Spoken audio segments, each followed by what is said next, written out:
Olá, pessoal.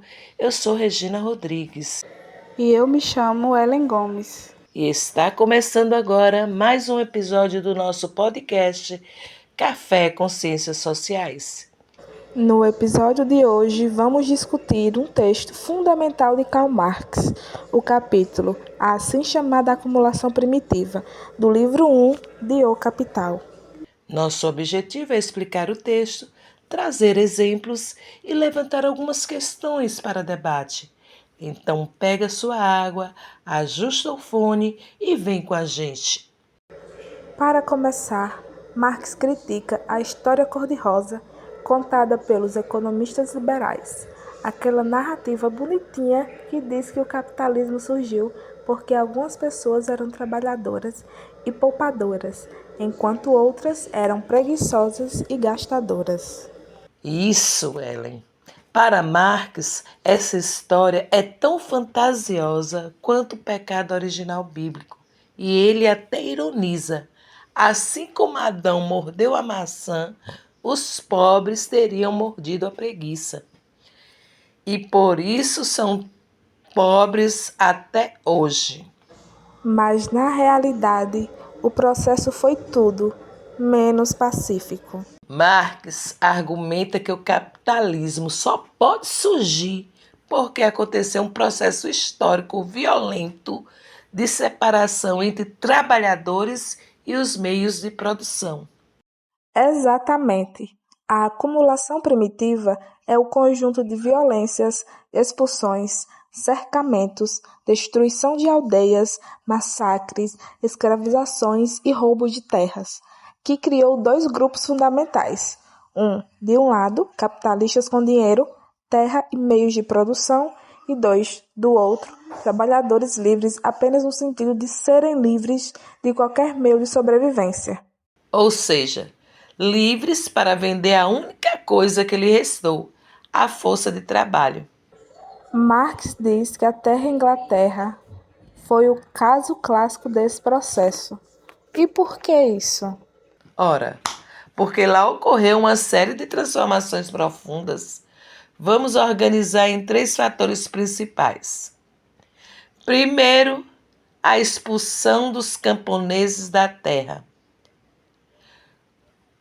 Com os cercamentos, terra antes comunitária foram cercadas e entregues a poucos proprietários. A justificativa era transformar tudo em pasto para ovelhas. Afinal, a lã estava dando muito lucro na indústria têxtil. E Marx cita aquele meme histórico, quase pronto. As ovelhas devoraram os homens. Durante a reforma, enormes extensões de terra foram retiradas da igreja, mas não encaminhadas para o povo. Pois é, e sim entregues a nobres e aliados do rei. Mais uma onda de expulsões. Como milhares de pessoas foram expulsas de suas terras, muitas viraram mendigos. E o Estado respondeu criminalizando a pobreza. Marx cita leis absurdas.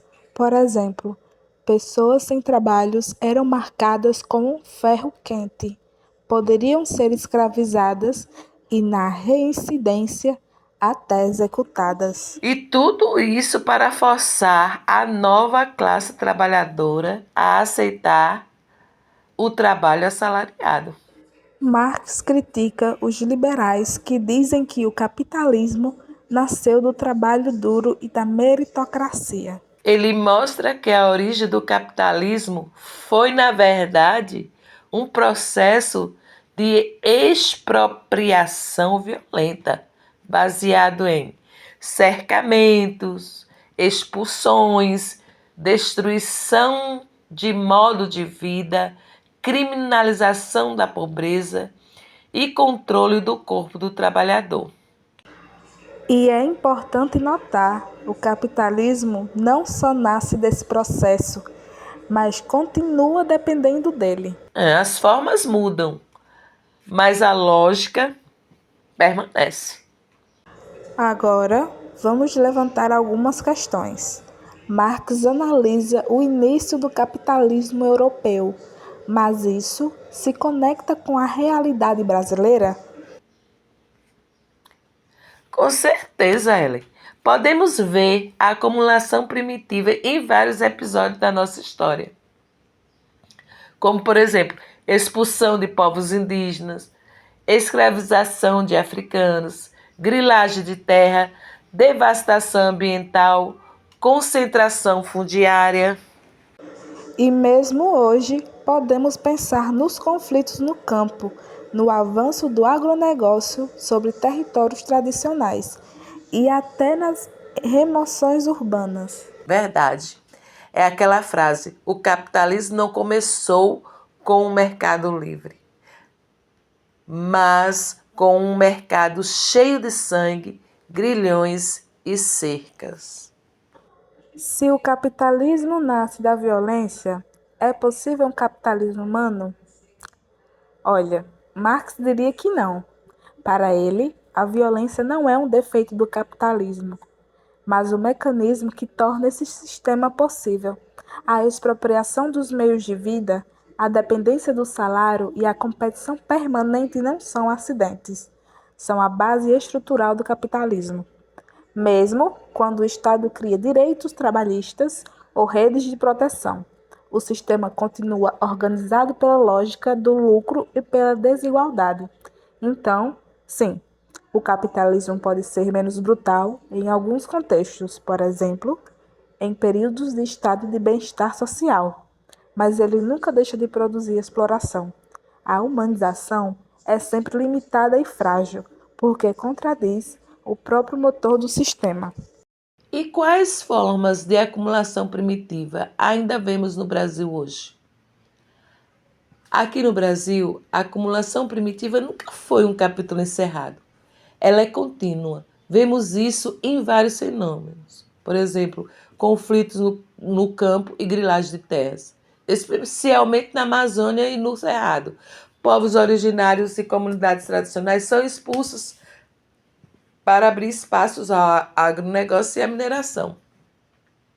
Despejos urbanos que removem famílias pobres de áreas valorizadas para projetos imobiliários. Violência contra quilombolas, indígenas e ribeirinhos, que lembra muito o processo de expropriação analisado por Marx. Privatizações de bens públicos, que transfere para poucos o que era de um uso coletivo. E tudo isso reforça a ideia que a acumulação primitiva não é apenas um momento inicial do capitalismo, mas uma lógica que se repete, sempre que o sistema precisa ampliar seus espaços de exploração. E a violência fundadora do capitalismo continua se reproduzindo na periferia? Com certeza, a periferia urbana é um espaço onde essa lógica aparece de forma muito clara. A violência policial, a precarização do trabalho, a ausência do Estado em direitos básicos e sua presença excessiva em repressão mostram que a estrutura de Marx descreveu continua ativa. Nas periferias, o trabalho informal, o desemprego e as ocupações irregulares revelam como o acesso a meios de vida é constantemente controlado. A periferia, no fundo, funciona como um laboratório de disciplinamento social. Quem não se submete ao trabalho precário enfrenta o aparato repressivo. Quem trabalha recebe apenas o suficiente para sobreviver e continuar trabalhando. É uma atualização moderna daquela disciplina sanguinária que Marx analisa. E o trabalho assalariado é realmente livre ou apenas a forma moderna de necessidade? Segundo Marx, o trabalhador é livre, apenas em dois sentidos muito específicos: livre para vender sua força, né, de trabalho e livre de qualquer meio de produção, ou seja, sem alternativas reais de sobrevivência fora do mercado. Essa liberdade é mais formal do que real. Na prática, o trabalhador precisa vender sua força de trabalho para viver, não por escolha, mas por necessidade. Marx diz que o trabalhador não é escravo de um patrão específico, mas é escravo do sistema como um todo. Ele precisa trabalhar para alguém. Então, o trabalho assalariado não é expressão da liberdade humana. É uma forma moderna e legalizada de dependência econômica, mediada por contrato e necessidade. Como a leitura de Marx ajuda a entender desigualdades atuais como fome, concentração fundiária e exploração. Marx nos dá as ferramentas para entender que desigualdade não é um problema moral, nem um erro de gestão. É a consequência lógica do modo de produção capitalista. A fome, por exemplo, não existe por falta de alimentos, mas por falta de renda, ou seja, falta de acesso ao mercado. A concentração fundiária não é um acidente, é resultado histórico de séculos de expropriação, que continuam se atualizando. A exploração é invisível, porque se apresenta como salário justo, mas Marx mostra que o valor produzido pelo trabalhador sempre excede o que ele recebe.